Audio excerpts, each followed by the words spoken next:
आज जब हम बात कर रहे हैं तो सबसे बड़ा मुद्दा आज जो है, सबसे बड़ी खबर कह सकते हैं, वो भ्रष्टाचार की है। ये आपको पता होगा कि ईडी की एक विशेष टीम साहिबगंज पहुंच चुकी है। आपको शायद ये भी जानकारी होगी कि मुख्यमंत्री के जो विधायक प्रतिनिधि हैं उनके खिलाफ एक एफआईआर दर्ज हो चुकी है।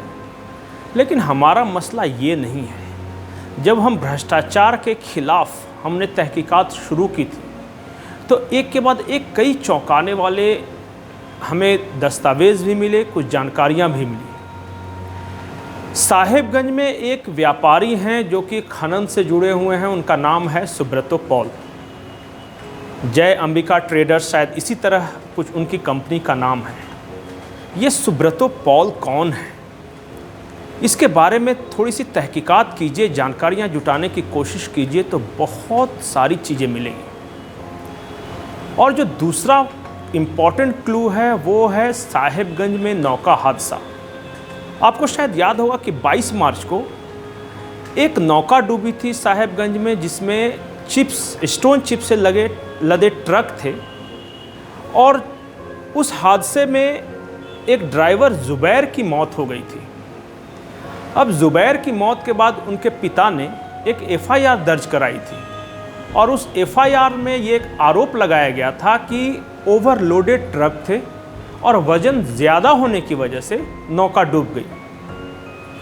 अब इस मामले में की जांच बिहार सरकार भी कर रही है, क्योंकि मनिहारी एक तरफ है घाट और एक तरफ साहिबगंज है, लेकिन कुछ नतीजा नहीं आया। और अब इन्हीं दोनों मामलों को लेकर ईडी ने जब प्रेम प्रकाश और साहिबगंज के डीएमओ विभूति से पूछताछ शुरू की तो ये जो हमने जो दो क्लू दिए हैं, एक साहिबगंज नौका हादसा और दूसरा सुब्रतो पॉल, जो कि खनन के क्षेत्र से जुड़े हुए बड़े कारोबारी माने जाते हैं। अगर इन दोनों का सिरा पकड़ा जाए तो साहिबगंज में अवैध खनन से जुड़ा एक बड़े सिस्टम का पर्दाफाश हो सकता है। एक अनुमान के मुताबिक लगभग 150 से 200 ट्रक प्रतिदिन पाकुड़, दुमका और साहिबगंज से दूसरे राज्यों में या यहाँ तक कि बांग्लादेश भी भेजे जाते हैं। एक और अहम जानकारी है, लगभग महीना दिन तो नहीं कह सकते, उससे थोड़ा कम ही हुआ, एक रेक निकला था दुमका से, उसे बांग्लादेश जाना था और बांग्लादेश बॉर्डर पर एक कल्याणी जगह है, वहाँ पर उस रेक को रोका गया।